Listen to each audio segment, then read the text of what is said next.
तो आज का जो हमारा टॉपिक है वो मेनली हमने डिस्कस करना है कॉन्स्टिट्यूशन को, ठीक है, आइन को, जो पाकिस्तान के मेजर आइन है। पिछली क्लास नहीं हो सकी थी, ठीक है, उससे रेलिवेंट मैंने आपको वीडियो लेक्चर सेंड कर दिया था। तो उसमें आपको मैंने बताया था कि कॉन्स्टिट्यूशन वाला पार्ट आप लोगों ने नहीं करना। कॉन्स्टिट्यूशन वाला पार्ट आज हम लोग डिस्कस करेंगे और इसमें क्या क्या चेंजिंग्स हुई, ठीक है, पाकिस्तान के कॉन्स्टिट्यूशन में। वैसे टोटल 26 अमेंडमेंट्स हुई थी, तरमीम, तो उन्हें भी हम आज जो है वो कम्प्लीटली डिस्कस करेंगे।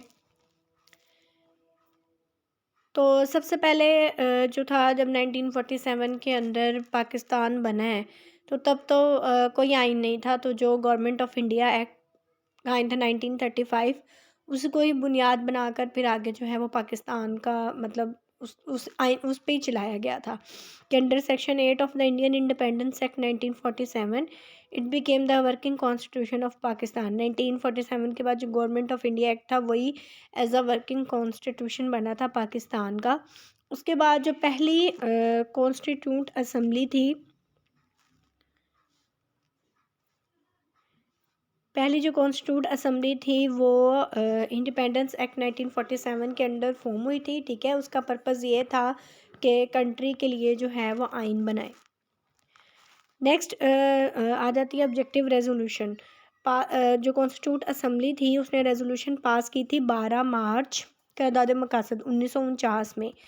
फिर जो रेजोल्यूशन पास की थी वो मतलब मूव जिसने की थी लियाकत अली ख़ान ने, ठीक है। और उसके फीचर्स जो हैं ये आप लोग पढ़ लीजिएगा, पहले भी आप लोगों ने पढ़ा होगा, ठीक है, सारा इसके बारे में, क़रारदाद मकासद के बारे में। उसके बाद पहला जो आइन है ना पाकिस्तान का वो 1956 के अंदर बना था। ये जो आइन था ये अडॉप्ट हुआ था 29 फरवरी 1956 में और लागू हो गया था 23 मार्च 1956 में।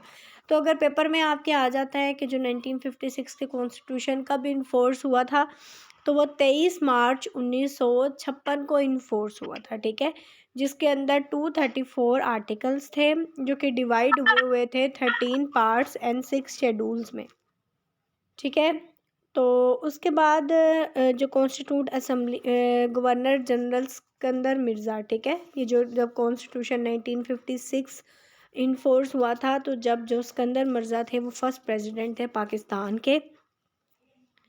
उसके बाद 1956 कॉन्स्टिट्यूशन के कुछ फ़ीचर्स हैं, ठीक है, कि कंट्री को डिक्लेयर कर दिया गया था as a Islamic republic of Pakistan, ठीक है, और प्रेसिडेंट मुस्लिम होना चाहिए, एटलीस्ट 40 ईयर्स ऑफ एज।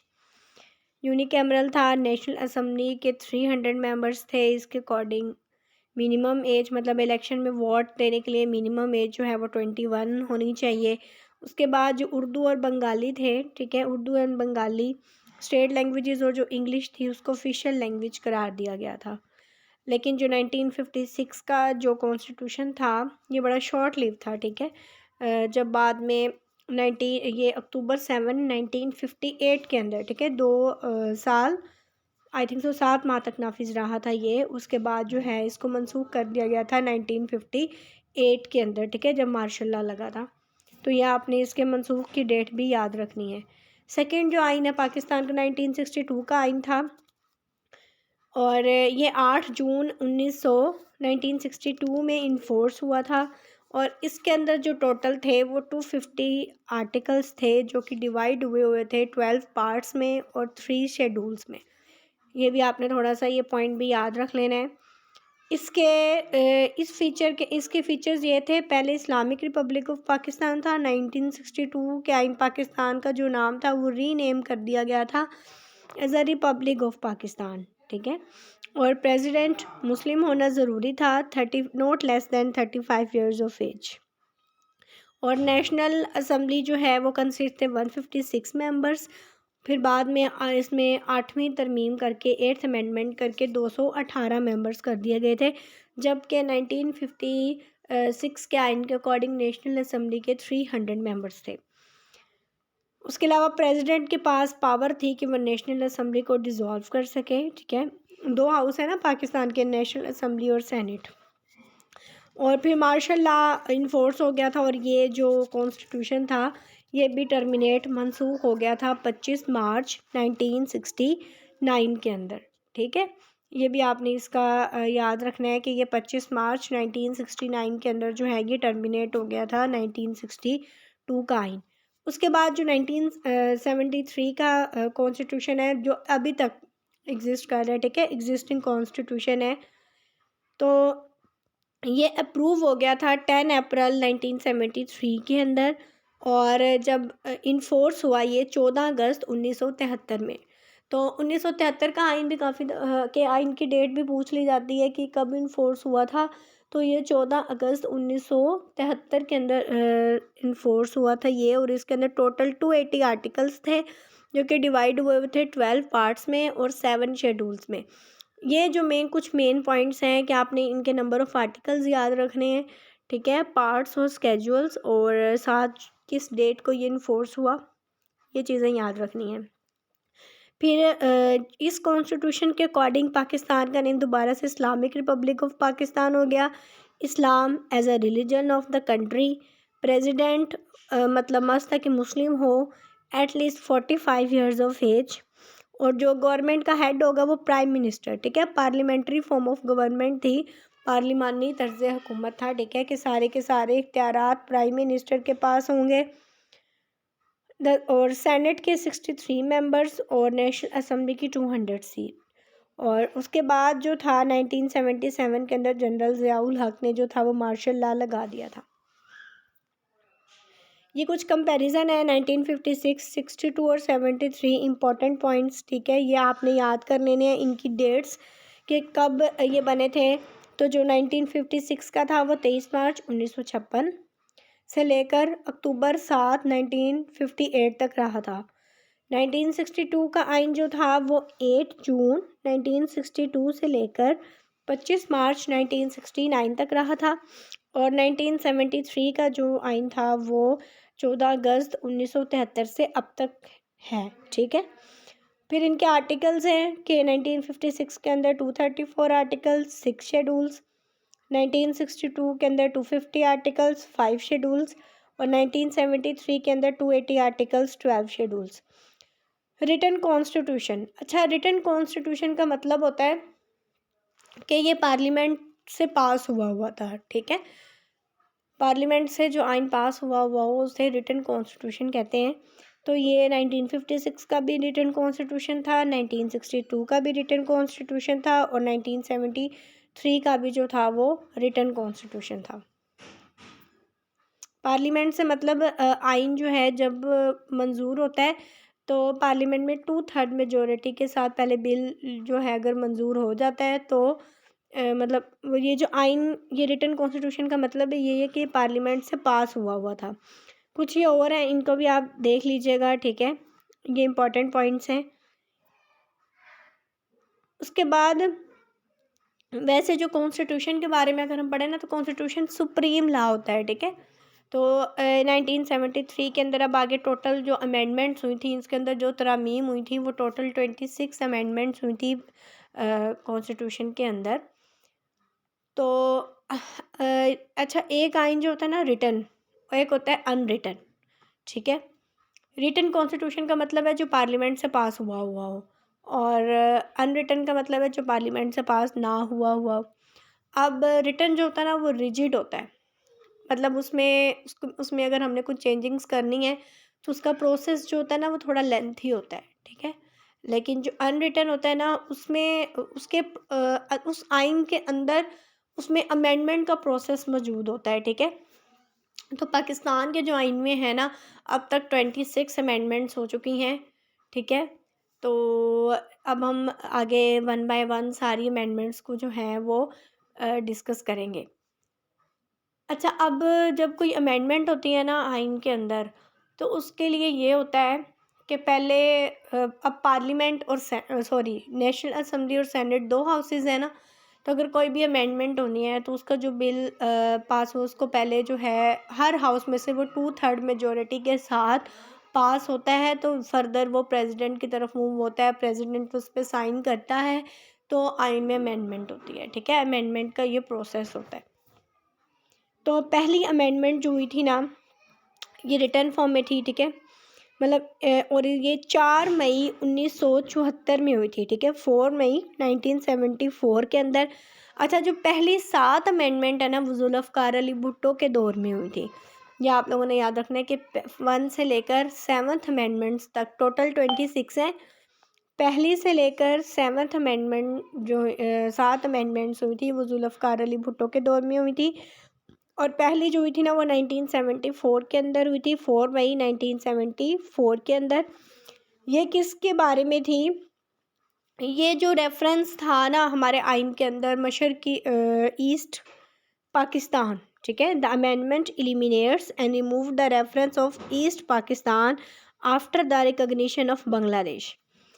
मतलब कि आइन में से मशरकी पाकिस्तान का जो रेफरेंस था ना वो रिमूव कर दिया गया था। ये पहली तरमीम हुई थी। अब 1971 के अंदर तो बांग्लादेश बन गया था, ठीक है, लेकिन 1974 में जो था ना पाकिस्तान ने इसको एक अलहदा रियासत के तौर पर रिकगनाइज़ किया था।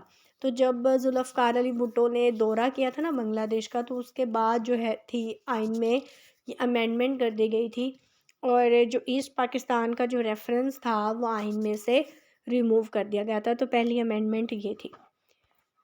सेकंड अमेंडमेंट को डिस्कस करते हैं। सेकंड अमेंडमेंट जो थी ये भी जुल्फ़िकार अली भुट्टो के दौर में हुई थी और ये जो हुई थी 17 सितंबर 1974 के अंदर हुई थी। It declared that Ahmadis were non Muslims. मतलब कि जो कादियानी थे इसमें मुसलमानों की डेफिनेशन को ऐड कर दिया गया था इस तरमीम में, इस अमेंडमेंट में, कि इसके मुताबिक जो कादियानी थे या अहमदी थे वो जो थे मुस्लिम नहीं थे, नॉन मुस्लिम्स थे। उसके बाद थर्ड अमेंडमेंट देखते हैं। थर्ड अमेंडमेंट 18 फरवरी 1975 के अंदर हुई, ठीक है, जुल्फ़िकार अली भुट्टो के दौर में।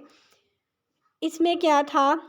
इसमें एक प्रिवेंटिव डिटेंशन का वर्ड यूज़, मतलब प्रिवेंटिव डिटेंशन कहते हैं, मतलब एक होता है इम्प्रिजमेंट, मतलब कि आपको पता है कि एक ने जुर्म किया है उसको जेल में डाल दिया गया है, इम्प्रिजमेंट। प्रिवेंटिव डिटेंशन का मतलब है कि जिससे मुल्क को ख़तरा हो, कि आपको ये पता है कि मतलब ये कोई भी पर्सन है या मतलब यहाँ पे वर्ड यूज़ किया हुआ है of those who are accused of committing serious cases of treason espionage against the state of Pakistan. क्या आपको ख़तरा है कि मतलब कोई भी पर्सन जो है या जासूसी या गद्दारी कर रहा है पाकिस्तान के ख़िलाफ़, पाकिस्तान की रियासत के ख़िलाफ़, तो उसको जेल में डाल दिया जाए। पहले इसका होता था कि 1 मंथ के लिए, ठीक है, फिर उसको बढ़ा के 3 मंथ कर दिया गया था। तो ये आइन के अंदर जो था एक्सटेंड किया था पीरियड ऑफ प्रिवेंटिव डिटेंशन। पहले 1 माह का पीरियड था, फिर 1 माह को बढ़ा के 3 माह कर दिया गया था, ठीक है। ये तो थी थर्ड अमेंडमेंट। उसके बाद फोर्थ अमेंडमेंट डिस्कस करते हैं। ये हुई थी 21 नवंबर 1975 के अंदर, ठीक है, और ये भी पास हो गई थी पार्लियामेंट से, रिटर्न फॉर्म में थी। और इसमें क्या हुआ था? इसमें decreed the seats for minorities, minorities के लिए जो नॉन मुस्लिम रिप्रेजेंटेशन थे उसके उनके लिए सीट्स दी गई थी, ठीक है, सीट्स को बहाल किया गया था टू प्रोटेक्ट था, ताकि जो कंट्री के अंदर माइनॉरिटीज़ हैं, ठीक है, जैसे कि नॉन मुस्लिम्स वगैरह हैं, तो उनके जो हकूक़ हैं उसकी हिफाजत की जा सके। फिफ्थ अमेंडमेंट भी जुल्फ़िकार अली भुट्टो के दौर में हुई थी और ये 5 सितंबर 1976 के अंदर हुई थी। ये भी रिटर्न फॉर्म में थी, ठीक है। और इसमें क्या हुआ था? इसमें ये हुआ था कि जो इम्पोज़ कर दिए गए थे sale tax on the consumer product पे। उसके बाद 6th अमेंडमेंट आती है, ये भी रिटर्न फॉर्म में थी जुल्फ़िकार अली भुट्टो के दौर में। 22 दिसंबर 1976 के अंदर ये अमेंडमेंट हुई थी और ये बड़ी सिंपल सी अमेंडमेंट थी। इसमें क्या हुआ था कि the 6th amendment stated that chief justice of supreme court will be retired at the age of 65 and high court जज will be retired at the age of 62। कि जो चीफ जस्टिस है ना सुप्रीम कोर्ट का, वो 65 की as में retired होगा, ठीक है, 65 साल की एज में। और जो हाई कोर्ट का जज था वो 62 की एज में रिटायर्ड होगा। तो ये अमेंडमेंट की गई थी 6th amendment. 7th amendment Zulfikar Ali Bhutto की के हुकूमत की लास्ट अमेंडमेंट थी, ठीक है। ये 1977 के अंदर हुई थी। इसका पर्पज़ क्या था? इसका था orders and enable the people elected prime minister to obtain a vote of confidence by the people elected members of the parliament. मतलब कि जो प्राइम मिनिस्टर होगा ना वो एतमाद का वोट ले सकता है, ठीक है। इसके लिए वो मतलब प्रेसिडेंट को एडवाइस करेगा। प्रेसिडेंट क्या करेगा, एक रेफरेंडम कमेटी बनाएगा और प्राइम मिनिस्टर के लिए एतमाद का वोट हासिल करेगा। तो ये अमेंडमेंट जो थी वो 6th-7th अमेंडमेंट कहलाती है। फिर 8th अमेंडमेंट ये जो थी ये ज़ियाउल हक के दौर में आई। ये 11 नवंबर 1985 में, ठीक है, ये भी पास थी। इस अमेंडमेंट के अकॉर्डिंग क्या हुआ था, इस अमेंडमेंट के अकॉर्डिंग जो हमारा जो पार्लिमानी तर्ज हुकूमत था, ठीक है, सारे के सारे इख्तियारात प्राइम मिनिस्टर के पास ही थे, तो उससे शिफ्ट कर दिया गया था सेमी प्रेसिडेंशियल सिस्टम में, ठीक है, कि प्रेसिडेंट को भी इख्तियार दे दिए गए थे। तो और उसके अलावा इसके अंदर क्या किया गया था, नेशनल असम्बली की सीट्स को बढ़ाया गया था, ठीक है। 207 जनरल सीट्स थी, 10 सीट्स वुमेन के लिए और 10 माइनॉरिटीज़ के लिए, और सेनेट की जो सीटें थी वो 87 कर दी गई थी। और जो वैसे तो नेशनल असम्बली का तो टेन्योर 5 साल का है ना, तो सेनेट का 6 साल कर दिया गया था, ठीक है। ये 8th अमेंडमेंट थी और ये बड़ी इंपॉर्टेंट अमेंडमेंट थी कॉन्स्टिट्यूशन के अंदर कि जो पार्लिमानी तर्ज हुकूमत था उसको सेमी प्रेसिडेंशियल के, अब प्रेसिडेंट के पास भी इख्तियार आ गया था कि वो नेशनल असम्बली को डिज़ोल्व कर सकता है, कि नेशनल असम्बली को वो तहलील कर सकता है। उसके पास ये इख्तियार आ गया था, प्रेसिडेंट के पास भी, सदर के पास भी। उसके बाद 9th अमेंडमेंट हुई है, ठीक है, ये पास नहीं हुई थी।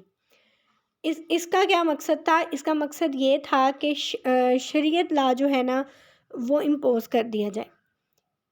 तो लेकिन इसका ये हुआ था कि ये एक हाउस से तो अप्रूव हो गई थी, लेकिन ये जो थी वहाँ से जो नेशनल असम्बली के अंदर से ये जो है ना ये अप्रूव नहीं हुई थी।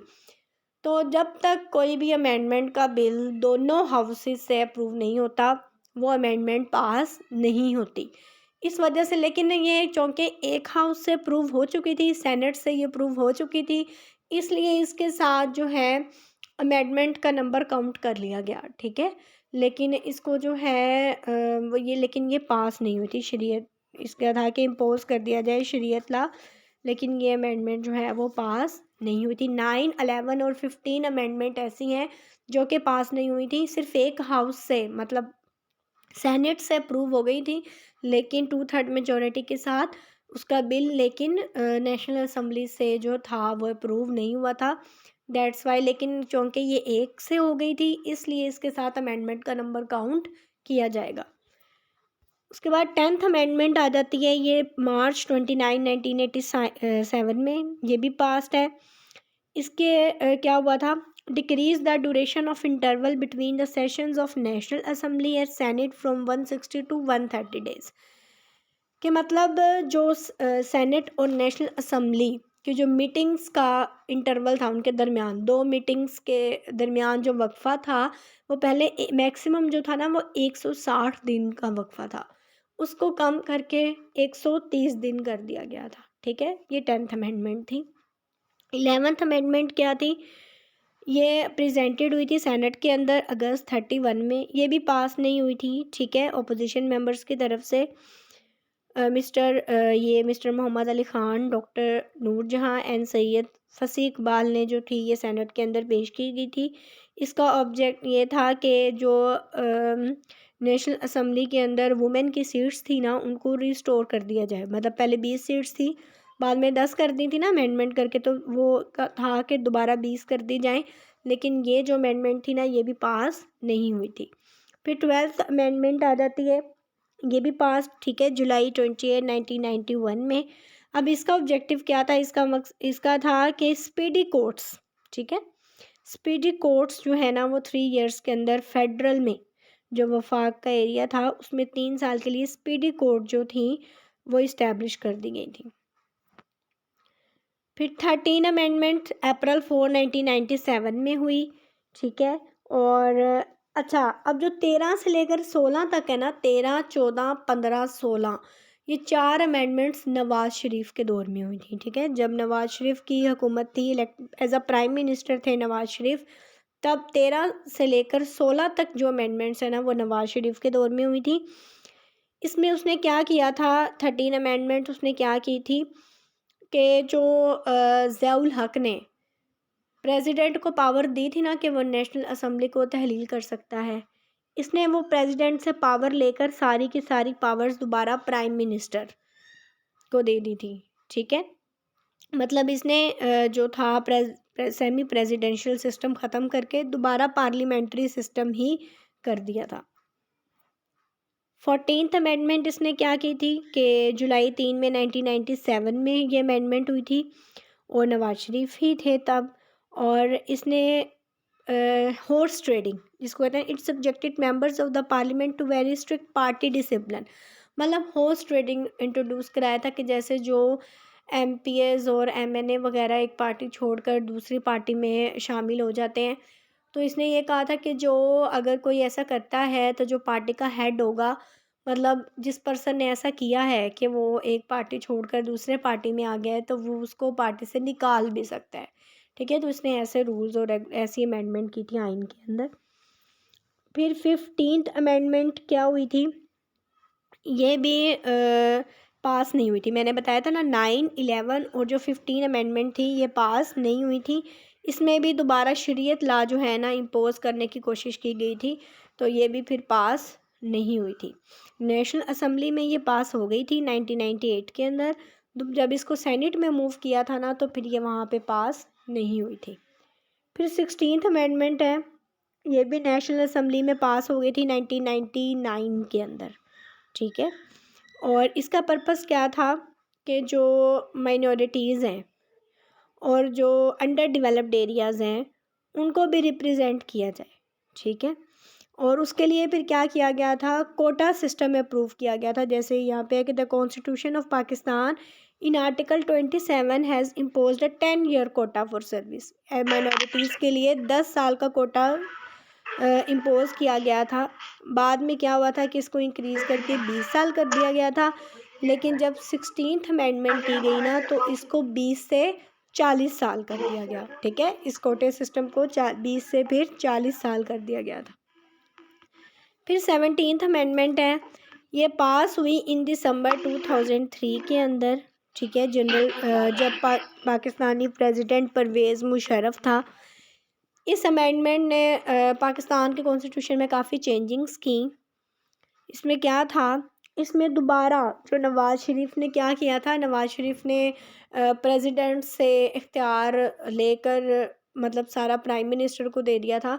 तो परवेज़ मुशर्रफ ने क्या किया था, दोबारा से पार्लिमानी सिस्टम से सदारती निज़ाम में आ गया था कि मतलब प्रेसिडेंट को इख्तियार दे दिए थे कि वो नेशनल असम्बली को तहलील कर सकता है। उसके बाद 18th अमेंडमेंट, जो 18th अमेंडमेंट है ना ये जो है काफ़ी अहमियत की हामिल है। इसको भी नेशनल असम्बली ने पास कर दिया था अप्रैल 8, 2010 के अंदर। इसमें दोबारा से जो प्रेसिडेंट की जो पावर थी ना कि वो नेशनल असम्बली को डिज़ोल्व कर देता है, उसको ख़त्म कर दिया गया था। फिर सारे के सारे इख्तियारात जो थे ना वो वज़ीर आज़म को दे दिए गए थे। मतलब दोबारा से पार्लियामेंट्री तर्ज़ हुकूमत आ गया था। और इसके अंदर एक और चीज़ हुई थी कि जो प्रोविंस था ना नॉर्थ वेस्ट फ्रंटियर, जिसे हम पहले NWFP कहते थे, उसको रीनेम कर दिया गया था एज अ खैबर पख्तूनख्वा। खैबर पख्तूनख्वा के लोगों ने पहले भी मुतालबा कर रखा था कि मतलब जैसे पंजाब के लोगों को पंजाबी कहते हैं, सिंध के लोगों को सिंधी, कि हम भी पख्तून हैं तो इसका नाम खैबर पख्तूनख्वा होना चाहिए। तो फिर जो था इसके अंदर NWFP को खैबर पख्तूनख्वा का नेम दे दिया गया था। और जब 18th अमेंडमेंट हुई थी ना तो आसिफ अली जरदारी की हुकूमत थी। और ये मतलब ये पहला पाकिस्तान की हिस्ट्री में था कि जब प्राइम मिनिस्टर के पास मतलब सारी की सारी जो पावर थी वो प्राइम मिनिस्टर के पास थी। फिर 19th अमेंडमेंट आ जाती है। 19th अमेंडमेंट जो है ये ये थी कि जो चीफ़ जस्टिस होगा ना पाकिस्तान का, उसको जुडिशल कमीशन ऑफ पाकिस्तान जो है ना वो अपॉइंट करेंगे। उसके लिए जो थी मतलब प्रेसिडेंट ये होगा कि मेंबर्स बनाए जाएंगे, उसमें प्रेसिडेंट जो है वो अपॉइंटमेंट्स करेगा जुडिशल कमीशन के रिकमेंडेशन पे, ठीक है। जिसमें पहले तो 2 मोस्ट सीनियर जजेस थे जुडिशल कमीशन के, बाद में उसको 4 कर दिया गया। उसके अलावा इसमें यह था जो ट्राइबल एरियाज़ हैं जैसे लकी मरवत और टांग के कुछ इलाके जो थे उसको फाटा का हिस्सा बना दिया गया था, ठीक है। तो ये 19th अमेंडमेंट थी। 20th अमेंडमेंट में जो है ना केयर टेकर सेटअप किया गया था। केयर टेकर सेटअप जैसे मतलब अगर नेशनल 5 साल पूरे कर लेती है तो उसके बाद जो है गवर्नमेंट और अपोजिशन, गवर्नमेंट के 4 मेंबर्स और अपोजिशन के 4 मेंबर्स, कुल 8 मेंबर्स मिलकर केयर टेकर हुकूमत को मतलब जो है वो नॉमिनेट करेंगे। उसको इस इनके लिए क्या किया गया था, 3 दिन का दिन दिया गया था, ठीक है, कि वो 3 दिन के अंदर अंदर जो है ना वो केयर टेकर अपॉइंट करेंगे। और इसी तरह प्रोविंसेस को भी, प्रोविंसेस के लेवल पे भी जो था वो 4 गवर्नमेंट के मेंबर्स और 4 ऑपोजिशन के, कि वो मिलके 3 दिन के अंदर जो है वो केयर टेकर वहाँ का चीफ मिनिस्टर वगैरह अपॉइंट करेंगे। तो अगर वो ऐसा नहीं करते तो फिर ये जो इख्तियारात जो होंगे वो इलेक्शन कमीशन के पास चले जाएंगे। तो ये 20th अमेंडमेंट थी।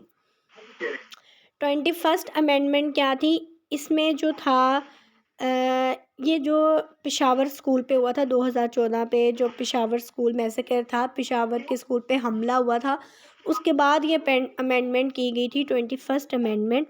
स्पीडी ट्रायल मिलिट्री कोर्ट्स बनाई गई थी, ठीक है, ताकि पाकिस्तान, और ये इनका जो ड्यूरेशन था ना इन कोर्ट्स का वो 2 साल का ड्यूरेशन था इनका। और ये पास हुई थी जनवरी 7 2015 के अंदर। उसके बाद 22nd अमेंडमेंट है। 22nd अमेंडमेंट में क्या हुआ था, इसमें ये हुआ था कि जो this constitutional amendment seeks to alter the eligibility criteria, ये वही बात आ जाती है जो पीछे हमने चीफ इलेक्शन कमीशन वाली बात की। तो इसको भी chief election commission and members of the election commission of Pakistan for other, मतलब जो टोटल इलेक्शन 5 मेंबर्स होते हैं ना, एक तो चीफ इलेक्शन कमीशन हो गया, बाकी जो 4 होंगे ना उनके लिए ये ज़रूरी नहीं है कि वो जुडिशरी में से ही हों, ठीक है, वो कोई और भी हो सकता है। तो ये 22nd अमेंडमेंट की गई थी। 23rd अमेंडमेंट जो थी उसको पास किया गया था प्रेसिडेंट ममनून हुसैन इन मार्च 2017 में। इसमें जो मिलिट्री कोर्ट्स का जो 2 साल का था ना उसको बढ़ा दिया गया था, ठीक है, उनको लीगल कवर दे दिया गया था जो पीछे अभी हमने डिस्कस किया था।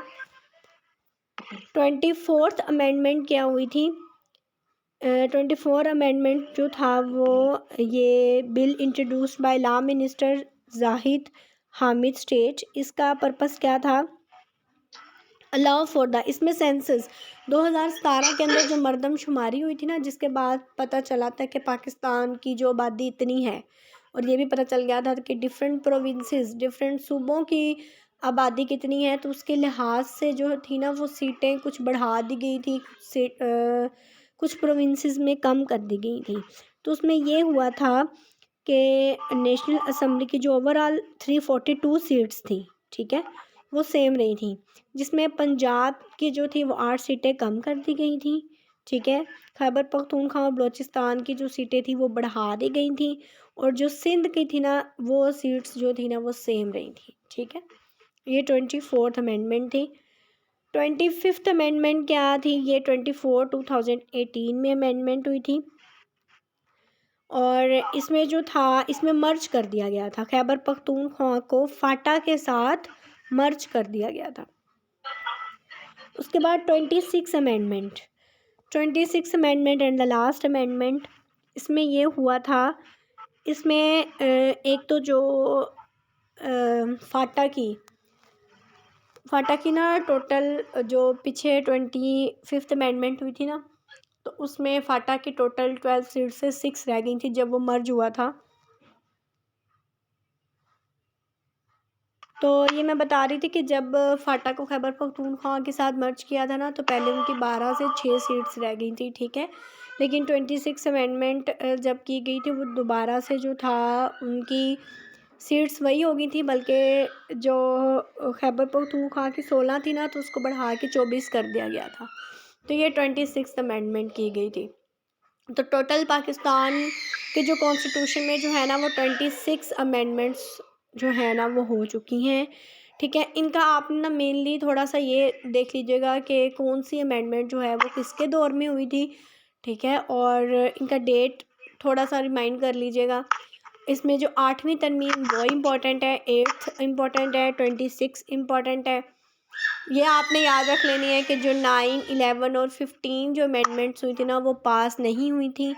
पहली 7 जो थी वो जुल्फ़कार अली भुट्टो के दौर में हुई थी। ये जो थी टोटल जो है ना ये अमेंडमेंट्स हुई थी पाकिस्तान के कॉन्स्टिट्यूशन में।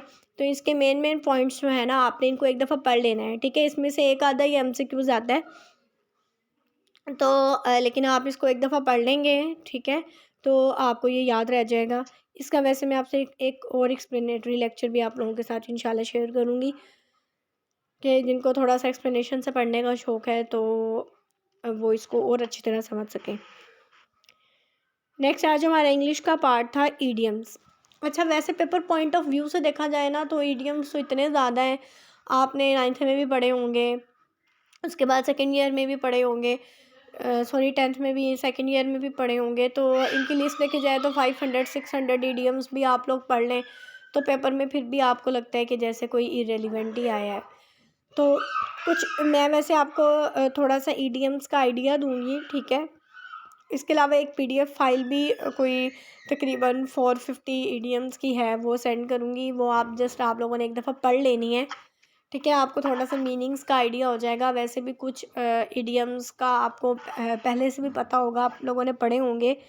तो मेन जो ईडियम होता है ना वो वर्ड या फ्रेज़ होता है, मतलब हम उसके वर्ड से उसका मीनिंग का अंदाज़ा नहीं लगा सकते। ठीक है, जब वो हमारी वोकेबलरी में, हमारी स्पीच में यूज़ होता है तो उसके मीनिंग्स टोटली चेंज हो जाते हैं। ठीक है, जैसे कि वर्ड है अ पीस ऑफ केक। अब हम तो ये कहेंगे ना, अभी एक फ्रेज़ भी है। ठीक है, हम कहेंगे पीस ऑफ केक, केक का एक टुकड़ा, लेकिन नहीं, जब ये हमारी स्पीच में यूज़ होता है हमारे वर्ड्स में तो इसका डिफरेंट मीनिंग होता है। अब जैसे नीचे ऑप्शन दिए गए हैं, soft, easy, really nice, difficult. तो जो अ पीस ऑफ केक, अब ये एक ईडियम है। ठीक है, तो इसका क्या मीनिंग हो सकता है? इसका मीनिंग हो सकता है जैसे easy, a piece of cake का मीनिंग होता है इजी। इस तरह आपने इडियम्स के जो है ना वो मीनिंग्स आपको पता होना चाहिए। मीनिंग भी पूछ लिए जाते हैं, कभी यूँ भी पूछ लिया जाता है जैसे अ पीस ऑफ डैश, कोई मीनिंग दे के तो वो आपसे वैसे भी पूछ ले। वो तो ज़्यादातर प्रोवर्ब्स के बारे में आते हैं। तो that spelling test was so easy I thought it was a piece of cake. मतलब ये जो स्पेलिंग टेस्ट था वो बड़ा इजी था, मैं सोच रहा था। अब ये तो नहीं कहेंगे ना इसका मीनिंग यहाँ पे केक का टुकड़ा तो नहीं होगा ना। तो पीस ऑफ केक ईडियम का मीनिंग होता है इजी। ठीक है, तो आपको मीनिंग्स जो है ना ईडियम्स के पता होना चाहिए। ये मैं आप लोगों के साथ PDF जो है ना वो भी एक जो है शेयर कर दूँगी, वो भी आप लोग पढ़ लीजिएगा। कुछ क्या हम देख लेते हैं ताकि आपको थोड़ा सा आइडिया हो जाए। जैसे आइसिंग ऑन द केक। अब नीचे 4 ऑप्शन दिए गए हैं, कोई भी किसी के भी माइंड में आ रहा हो कि इसका क्या मीनिंग होगा तो वो हैंड रेस, मतलब यहाँ पे हैंड का ऑप्शन होता है, आप कर लें, मुझे बता सकता है। कोई बताना चाहेगा? आपने इडियम्स पहले भी पढ़े होंगे। Yummy, a good thing added to another good thing, messy, easy to do. तो आप लोगों को क्या लगता है इसमें से क्या होगा? कोई बताना चाहेगा?